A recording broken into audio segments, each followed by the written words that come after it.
here is a clash. The teacher speaks of discipline and structure. The parent pleads for security and stability. The student yearns for freedom, but with meaning and purpose. And that triangle I spoke of,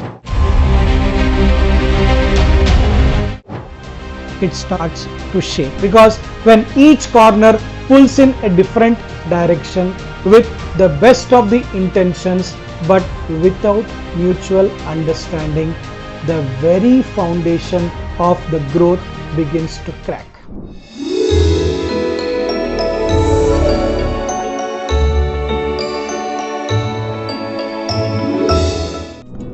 Hello my dear friends, teachers, parents, students and well-wishers.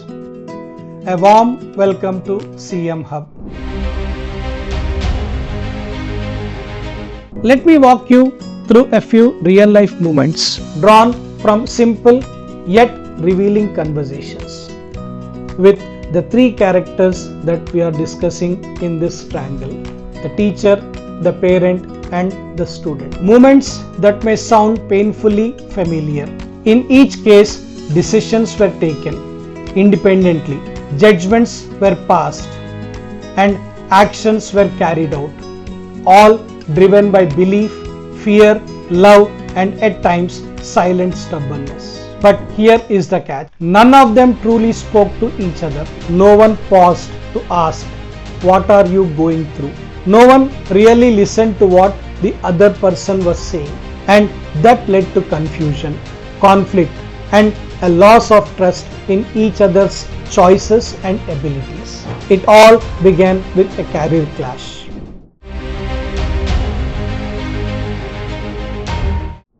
The dream of engineer or doctor still lingers deeply in the minds of many parents.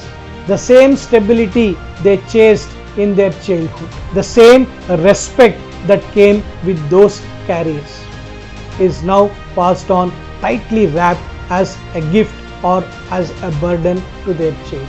Today's parents dream of hearing doctor before their child's name, or proudly saying, "My child is in IIT," a badge of honor they wear. They feel proud when society looks at them with respect, not for who they are, but for what their child has become. But again, here is the missing piece. Very few ask the child, "What do you want?" Instead, the conversation goes something like, "MPC लेना बेटा या BPC लेना, यही safe है." Because somewhere deep down, it is not just about the child's future. It is about the parents' unfulfilled dreams finally finding a stage. The teacher just follows the academic calendar like a map with no detours. Finish the syllabus, conduct the tests, upload marks and push ranks. The teacher's performance is measured in toppers, not transformation. Because in meetings, ranks speak louder than reflections. But the student, he wants to build video games, not just play them. He comes alive while coding. His eyes light up fixing bugs. He finds joy in building worlds, but no one notices. So he stays quiet. He nods. He agrees. And he walks into a stream that never calls out to him. Not out of love, not out of curiosity, but out of quiet emotional obligation. And just like that, another child's dream is quietly laid to rest, buried under the weight of well-meaning expectations.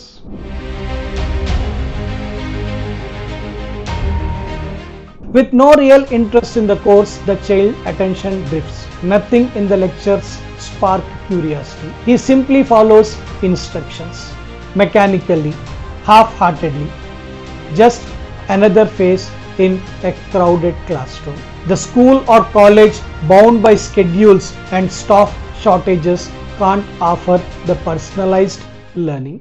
The class is large, the pace is fixed, and the student gets left behind silently. The parent worriedly looks for solutions.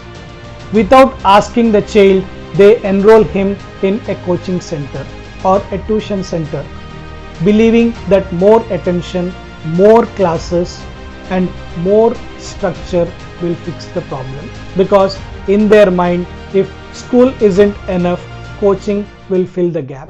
The coaching center, on the other hand, has its own machinery, timetables, tests, batches, all running in parallel to the school. Different chapters, different expectations, and the same pressure.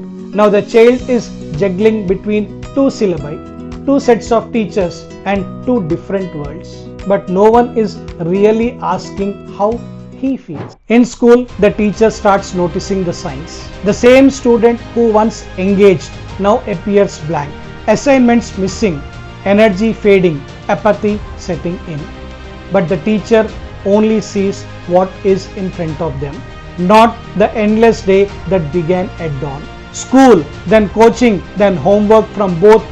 No pause, no breath, and no space.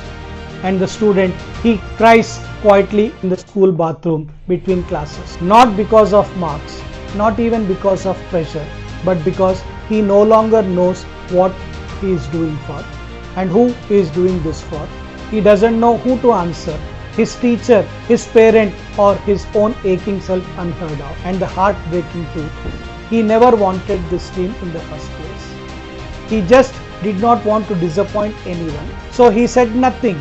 But in trying to meet everyone's expectation, he is slowly disappearing.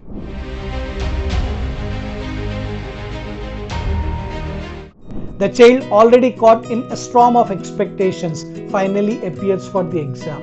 He does what he is told, carries every formula, every definition, every last minute trick from both school and coaching, all crammed into a tired, overwhelmed mind. And then the results arrive. The teacher sighs. He is unfocused, I have said it before. He never listened in the class. The parent frowns. How can you get only 60%? Even Sharmaji's son got 95% in the same school, same teachers. The student smiles politely, nods, says nothing, but inside he is crumbling. Not because he failed, but because he gave everything he had and it still wasn't enough. He is tired. Tired of being compared. Tired of carrying dreams that aren't his. Tired of pleasing everyone and never once hearing, "Are you okay?" Some kids, they bottle it up. They keep going, quietly wearing a mask. But some break. Not because they are weak, but because they are exhausted. And they don't want to carry the weight anymore. This isn't just a result. It's a reality check for all of us.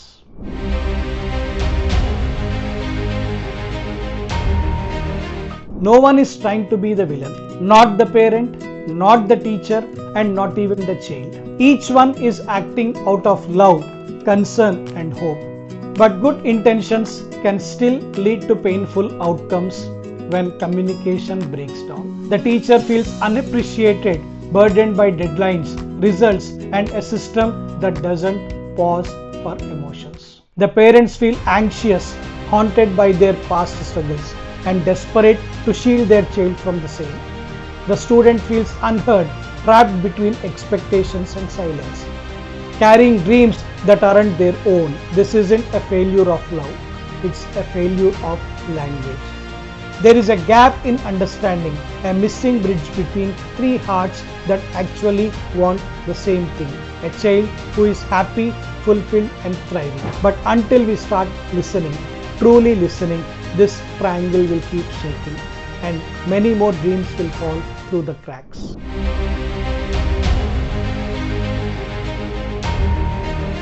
The teacher, the student, the parent, all three were sincere. Each held their own conclusions.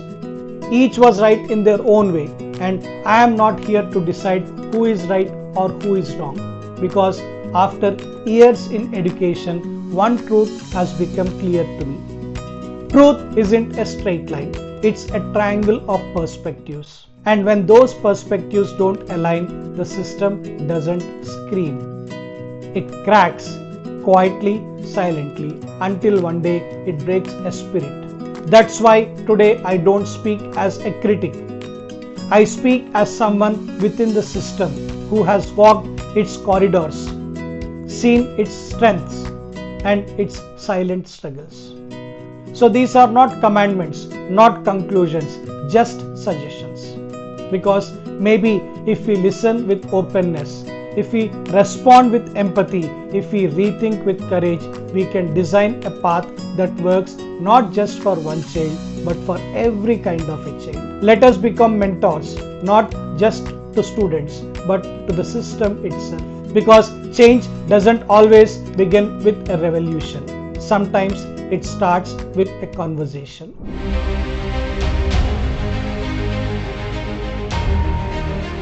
Most institutions rarely conduct awareness programs or workshops. But what if we changed that? Imagine this, one session every 2 weeks. A simple panel, just 3 people, one teacher, one student, one parent. No formal speeches, no lectures, just honest conversations. A student shares their anxiety, a parent opens up about their fears, and a teacher reveals the silent pressure that they carry every day. Because true connection doesn't begin with correction, it begins with curiosity. And when we choose to listen, really listen without interrupting, something powerful happens. Judgment softens, empathy begins, walls drop, understanding grows. These conversations won't solve every problem overnight, but they will plant seeds of trust, of healing, of change. Let us not wait for the system to transform. Let us begin with a conversation.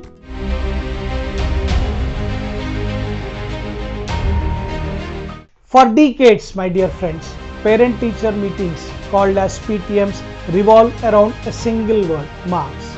Parents sit beside their child, across from the teacher, and often without meaning to. The room turns into a courtroom. Each one silently judges the other based on the report cards and performance metrics. Some families walk out smiling, others leave with disappointment, guilt, or a silent hurt.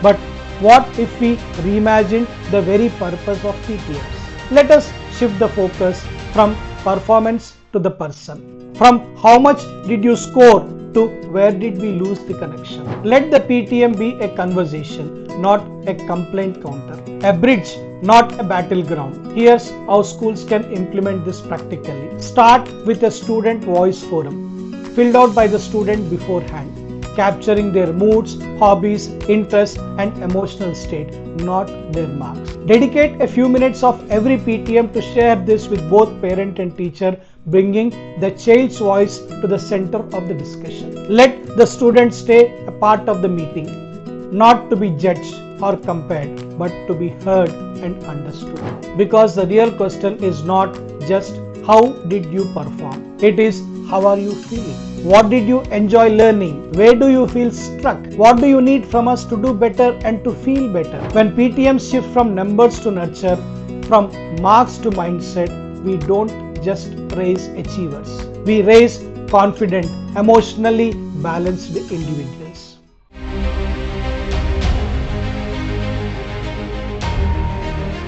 In a world where students are surrounded by competition, comparison, and relentless pressure, the most neglected yet most critical aspect of their well-being is often mental health. Schools and colleges must stop dismissing emotional struggles as weakness, laziness, or excuses to escape hard work. Because marks may measure memory, but mindset shapes the future. It's time we make emotional wellness sessions a part of the curriculum, not as a bonus but as a basic need. And what should these sessions include? Not vague lectures, not textbook theory, but honest, guided conversations about how to fail and still feel worthy, how to handle comparison without breaking down, how to talk across generations without fear or frustration, how to say I am not okay and not be judged for it. 1 hour a week, that's all it takes to change the trajectory of a child's life, because emotional wounds are invisible. They don't show up in report cards. They don't get flagged in staff meetings, but they live quietly inside until one day they can't anymore. If we can normalize conversations around stress, anxiety, identity, and self-worth, we won't just build better students. We will build stronger human beings. Let us stop waiting for a crisis to care. Let us start before the breakdown.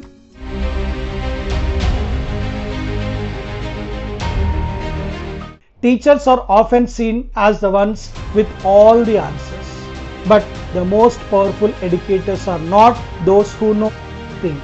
They are the ones who remain curious, open, and willing to grow, especially from their students. Because teaching is never a one-way module. Real learning is mutual. What may seem like the right explanation today could be reshaped tomorrow by a student's fresh perspective. And suddenly the teacher walks away with a deeper, more relatable understanding than ever before. Let us start creating classrooms where students feel safe to say, I learn better when. Let him explain. Teachers are encouraged to ask what makes you curious, and both sides explore, adapt, and grow together.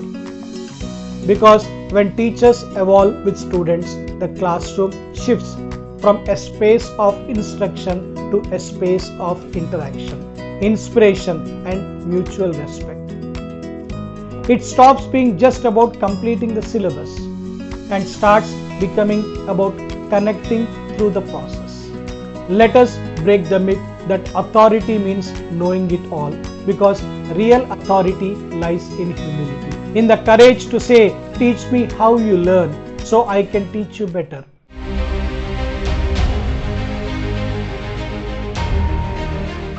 My dear friends, today's education is not just about creating toppers. It is about raising listeners who pay attention, thinkers who reflect deeply, bridge builders who connect across generations. Every student just wants to be seen. Every parent wants to protect. Every teacher wants to impact. But unless we learn to speak with each other, not at each other, this triangle will keep shaking. Will keep crashing instead of connecting. Let us change that.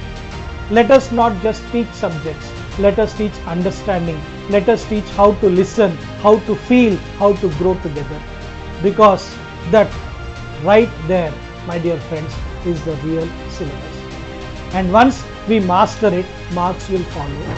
But more importantly, education will finally have meaning.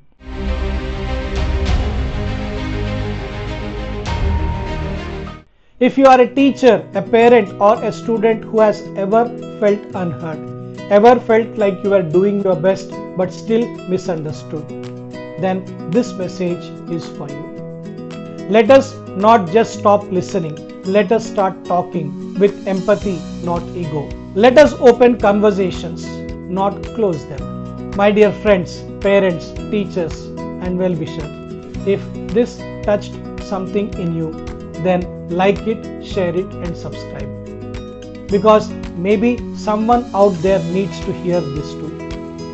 The more we speak together, the less we will struggle alone. Together, let us not just change the way we educate. Let us change the way we understand each other. Thank you for watching. This is CM Hub, where clarity begins and courage takes over. This is just the beginning. Until next time, keep learning, keep listening, and keep leading. See you in the next one. Bye-bye.